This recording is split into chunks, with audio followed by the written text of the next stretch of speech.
Il n'y a pas plus grande injustice que de s'en prendre à quelqu'un pour une couleur qu'il n'a pas choisie. Est-ce que moi, je me souviens pas d'avoir choisi ma couleur. Je me souviens pas de m'être réveillé ou à un moment dans le ventre de mes parents, il y a des boutons, j'ai choisi la couleur noire. Je me souviens pas de ça. Peut-être que j'ai raté quelque chose, mais je n'ai pas choisi de couleur. Comment tu peux t'en prendre à quelqu'un qui n'a pas choisi?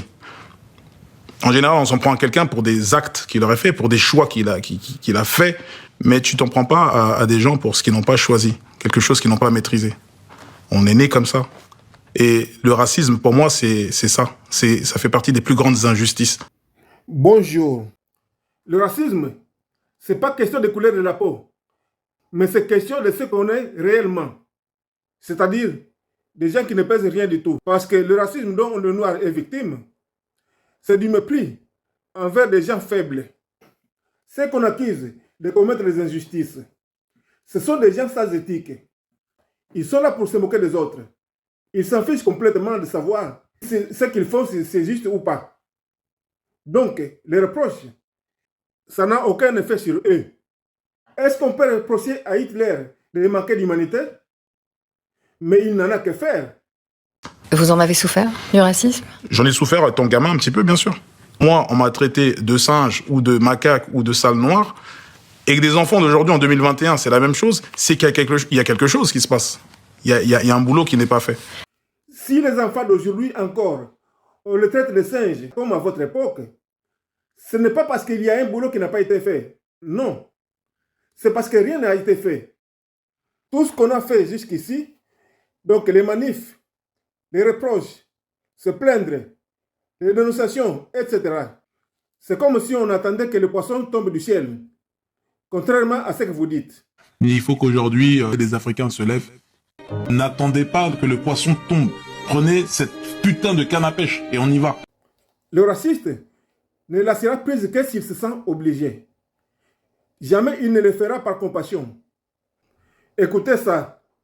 Tu peux pas demander à un agresseur d'arrêter de t'agresser et de bonne foi il le fera. Non, c'est parce que tu sais te défendre qu'il arrête de t'agresser. Et jusqu'ici, rien n'a été fait qui aille dans ce sens.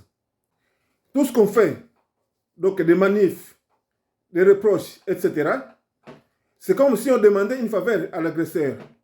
Donc la décision lui appartient.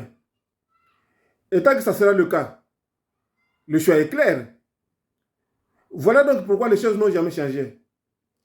Il va donc falloir changer de mode opératoire. Il faut trouver des moyens contraignants. Prenons donc cette putain de canne à pêche et on y va. Que celui qui a un projet se lève et qu'on essaie de voir ce qu'on peut faire. Apprenons à pêcher tous ensemble. Ça, c'est la proposition du siècle. Parce que c'est ça qui nous a toujours fait défaut. L'union. C'est le manque d'union qui fait notre faiblesse. On a tout qu'il faut. On a des gens très intelligents. On a des gens qui ont des moyens. On a des gens très talentueux. Mais le problème est qu'on fait de chacun pour soi. Voilà pourquoi on reste vulnérable. C'est comme un club de foot qui a de bons joueurs. Il a de bons attaquants. Il a de bons défenseurs. Mais si on les joue individuels, c'est la défaite garantie. Il faut donc s'unir pour conjuguer nos atouts et créer donc une force. C'est ça l'union qui fait la force.